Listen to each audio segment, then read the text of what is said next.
Hello student, welcome to my YouTube channel excellent success group. तो student, आज हम discuss करेंगे क्लास 9 में चैप्टर 1 नंबर सिस्टम का सपोर्ट मटेरियल। क्वेश्चन नंबर 64 हमें दे रखा है, classify the following number are as a rational और इरेशनल। जितने भी नंबर दे रखे हैं हमें वो अलग अलग क्लासीफाई करना है कि रैशनल कौन है और इरेशनल कौन है। तो पहले हमें ये पता होना चाहिए कि रैशनल और इरेशनल में फ़र्क क्या है। देखो, रैशनल वो नंबर होते हैं जिसे पी बाई क्यू की फॉर्म में लिख सके, जहाँ पर Q not equal to zero होता है, जिसको दो कैटेगरी में बांटा गया है, पहला टर्मिनेटिंग, दूसरा non terminating but repeating. Terminating में वो नंबर होंगे जो डेसिमल के बाद जाके रुक जाते हैं, जैसे कि 2.5, 3.66 या 7.882, ठीक है, जो कि डेसिमल के बाद जाके रुक जाते हों, वो होते हैं टर्मिनेटिंग।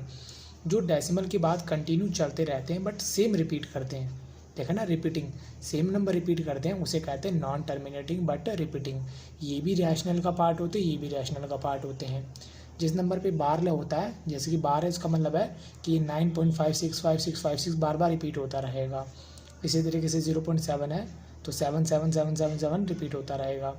ये होता है, ये भी रैशनल नंबर का ही पार्ट होते हैं। या फिर जो फ्रैक्शन नंबर होते हैं वो भी रैशनल नंबर का पार्ट होते हैं। All perfect square root number, यानी कि जिसका अंडर रूट करने पे हमें एक होल नंबर मिलता हो, जैसे कि 4 का अंडर रूट कितना होता है 2, 9 का अंडर रूट करने पे कितना मिलता है 3, 16 का अंडर रूट करने पे कितना मिलता है 4। यानी कि वो सारे परफेक्ट स्क्वायर रूट नंबर जिसको सॉल्व करने पे एक परफेक्ट होल नंबर मिले, वो भी हमारे कौन होते हैं, रैशनल नंबर। लेकिन ये तो मैंने इसमें ले लिए, बाकी के जो नंबर बचे वो, जैसे कि under root 2, under root 3, under root 5, under root 6, under root 7, वो सारे आएंगे इरेशनल की कैटेगरी के अंदर। क्यों? इरेशनल की कंडीशन होती है non terminating and non repeating, मतलब डेसिमल के बाद जाके हमारी जो नंबर है वो कंटिन्यू मतलब चलते तो रहेंगे बट सेम रिपीट नहीं करते, 3.27027027002700 इस तरीके से। तो ये होते हैं हमारे इरेशनल नंबर। अब अंडर रूट 2 को भी सॉल्व करने पे भी इनका भी जो डेसिमल होता है नॉन टर्मिनेटिंग नॉन रिपीटिंग होता है, इसीलिए भी इरेशनल की कैटेगरी में ही आते हैं। जो परफेक्ट स्क्वायर रूट नंबर नहीं होते वही इसमें आएंगे, जो परफेक्ट स्क्वायर रूट होते हैं वो रैशनल में आएंगे। क्लियर है? अब हम सॉल्व करते हैं क्वेश्चनों को। जैसे कि हमें दे रखा है अंडर रूट 27, तो मैंने 27 के किया फैक्टर, ठीक है। फैक्टर में 3 9 ज़ा 27, 3 3 ज़ा 9, 3 1 ज़ा 3। अंडर रूट में जिसका पेयर बन जाता वो तो आ जाता बाहर, जिसका नहीं बन पाता वो रहेगा अंदर। तो ये तो रैशनल है, ये रैशनल है। रैशनल और इरेशनल को मल्टीप्लाई करने पे हमें इरेशनल आंसर ही मिलेगा। तो जो मेरा ये आंसर होगा ये होगा इरेशनल। क्लियर है? सेकंड, अंडर रूट 36 का अंडर रूट होता है 6, जैसे हम पी बाई क्यू की फॉर्म में लिख सकते हैं। ये एक होल नंबर है तो ये भी क्या होगा, एक रैशनल नंबर होगा।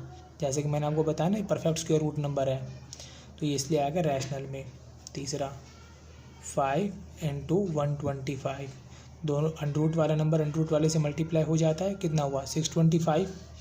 625 की किए मैंने फैक्टर, 5 का डिवाइड दिया 125, 5 का डिवाइड दिया 25, 5 का डिवाइड दिया 5 का डिवाइड दिया 1।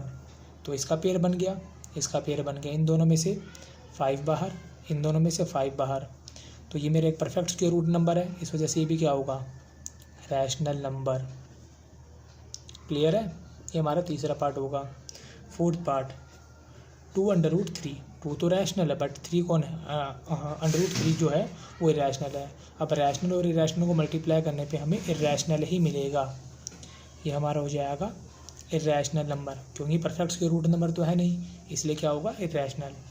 फिफ्थ पार्ट, 7 अंडर रूट 3, 343 का मैंने किया फैक्टर, इसमें जा रहा है 7 का डिवाइड, ठीक है। 7 का डिवाइड दिया 49, 7 का डिवाइड दिया 7, 7 का डिवाइड दिया 1, इसका पेयर बन गया 343 में 7 का पेयर बन गया, 7 बाहर, इसका नहीं बन पाया तो ये अंदर रहेगा। 7 से 7 कैंसिल हुआ, अंडर रूट 7 से अंडर रूट 7 कैंसिल हुआ, कितना है 1, 1 एक क्या है, रैशनल नंबर। ये हमारा हो गया फिफ्थ पार्ट। अब डिस्कस करते हैं इसका सिक्स्थ पार्ट।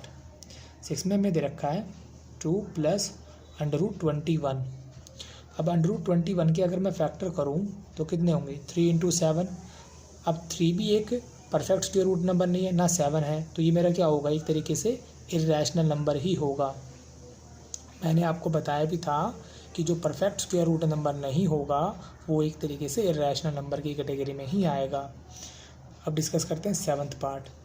सेवन्थ हमें दे रखा है 5 + 2√23 माइनस 25 + √92। तो ये तो हुआ 5 2√23, ब्रैकेट ओपन होगा, अंदर वालों का sign change, plus minus minus and plus minus minus. यहाँ हुआ 5 2√23, 25 का रूट होता है 5, 92 के फैक्टर करते हैं, ठीक है। तो इसमें 2 का डिवाइड जा रहा है, 2 का डिवाइड देंगे, 2 4 = 8, 2 6 = 12, फिर 2 का डिवाइड जा रहा है 23, 23 में 23 का डिवाइड जाएगा। अब यहाँ पर 2 और 2 इनका पेयर बन गया, तो ये 2 बाहर, इसका नहीं बन पाया तो ये अंदर ही रहेगा।